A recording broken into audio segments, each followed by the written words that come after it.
All right. Well, excited to be here today. Excited for our next guest, Connor Gooding. Congratulations for being nominated and being in the top 10 of the Bridge Builder Excellence Award, part of the high school Heisman here.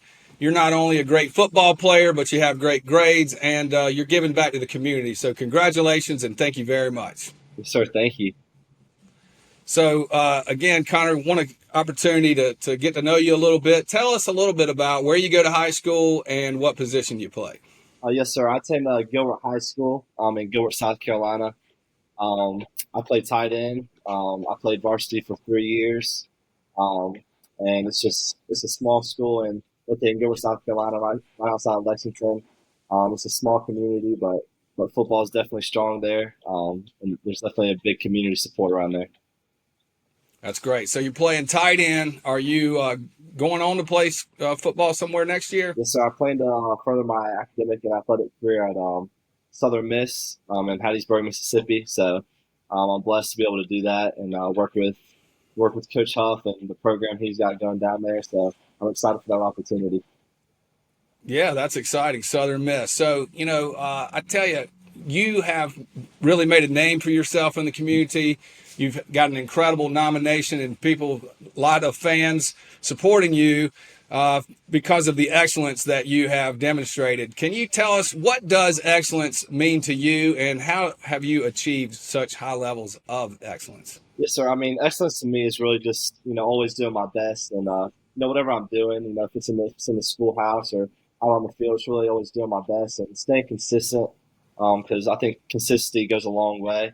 If you're always working hard, doing what you're supposed to be doing, just always putting in extra work, that goes a long way. And I think excellence is a habit really instead of an act.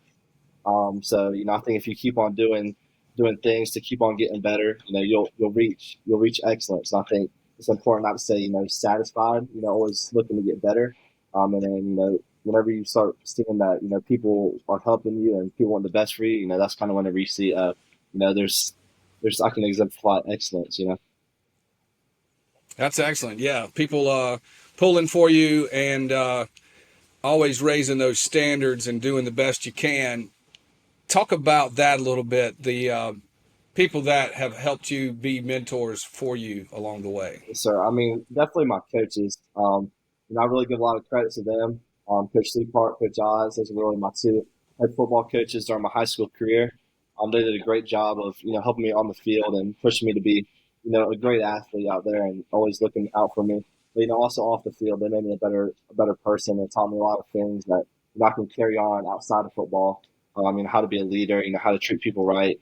So those things I've definitely taken. And then you got your other position coaches like Coach Frost, who's my tight ends coach. He was like he was always someone I could reach out to if I needed something. He'd be there. He would get it for me. But definitely them being able to mentor and show me like what it means to be a great person outside of football, but also be able to push me to be my best on the field. They really helped me become where I am today and be able to play the next level. That's excellent. So some great mentors in your life teaching you how to be a leader, not just on the field but off the field. And sometimes that can be called a bridge builder.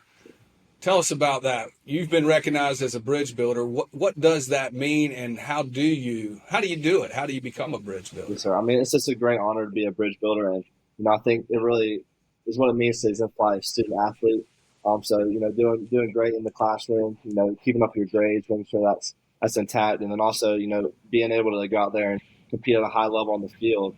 Then obviously the biggest part is being able to go out in the community and help the people, help the community see that you know we have this kid, he's doing great things in the community. Someone that a lot of young kids look up to. I mean, I always do a lot of work in like elementary school, and it's amazing seeing kids come up asking for autographs and asking for high fives and all that stuff. So being able to go out in the community and do a lot of great things for them and give back because not everybody's as blessed as I am to be able to play at a high level. So being able to show them that hey, if you chase your dreams and believe that you can do a lot of great things.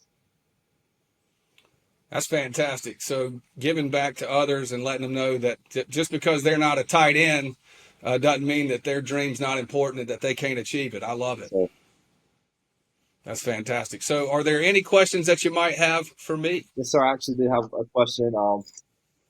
you've done a lot of great things and worked with a lot of amazing people. So I always wonder is like, what is one piece of advice that you've received that's kind of helped you be as successful as you are?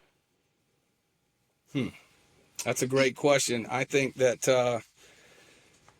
some of the best advice that I've had have to do with my faith, really, and trying to seek answers from the creator of the universe instead of just myself, and really looking in and finding that voice within, giving myself a little bit of a pause and looking for wisdom, and I think first of all, and then secondly, it would be to be intentional. Set up those priorities. What is it that I want? So what do you want this time next year after you finished your first year, of playing college football? Where do you want to be? Where do you want your grades to be? Where do you want your, family life, your, that relationship life to be? Where do you want your finances to be?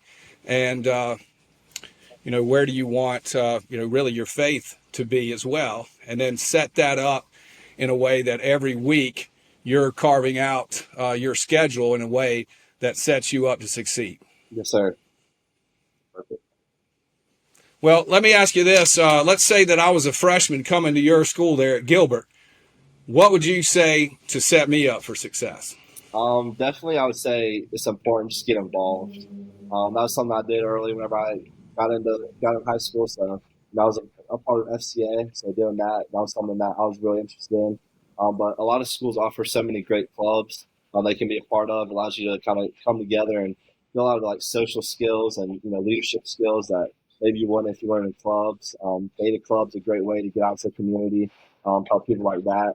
I mean, if sports is something that you enjoy, I would definitely say join a sports team. Being a part of a team is really something that teaches you a lot. Not just in high school, but that you'll carry out into the future. And also, it's just super important to keep your grades up. My parents always taught me that if you keep your grades right, opportunities will come to you. So if you keep them right and you still do your best, by the end of your senior year, there'll be a whole bunch of scholarships and opportunities that come to you, and you'll be thankful that you kept up with your grades. Connor Gooding, Bridge Builder Excellence Award nominee and incredible South Carolina leader. Thank you for being with us today. Sir, thank you for having me.